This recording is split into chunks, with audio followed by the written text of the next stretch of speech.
建築遺產係澳門城市可持續發展嘅寶貴資源，承載400多年來澳門多元文化交流互鑑、和諧共存嘅生動縮影。自2005年澳門歷史城區列入世界遺產名錄及2014年文化遺產保護法正式生效後，澳門文化遺產保護工作喺法制、管理、技術或普及推廣上都有長足嘅發展。喺文物保護修復技術方面，多年來喺遵循國際規範同經驗實踐下，恪守住真實性、完整性、最少干預、可逆性以及可識別性等原則同理念，完成咗大量嘅修復工作同成果。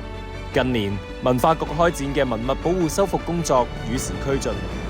力求緊隨現代科學理論同技術嘅創新發展，促使文物保護修復工作更具科學性，更好咁延續建築遺產嘅特色同價值，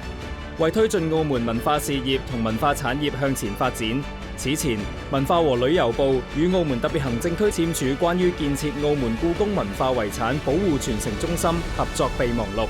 設立澳門故宮文化遺產保護傳承中心，為澳門嘅文物保護修復工作提供專業意見同技術支撐。中心內設有專業文物保護修復實驗室，着力全方位提升科技保護建築文物嘅能力，戮力培養本地修復人才，並展示國家喺建築文物保護領域嘅前沿技術同成果。澳門故宮文化遺產保護傳承中心嘅建設，將使澳門文物保護修復工作受益於故宮博物院強大嘅專業力量同技術支撐，成為多方合作同技術交流嘅新平台，助力澳門建立更為完善嘅建築遺產修復力量同體系，為澳門文化遺產保護工作書寫新篇章。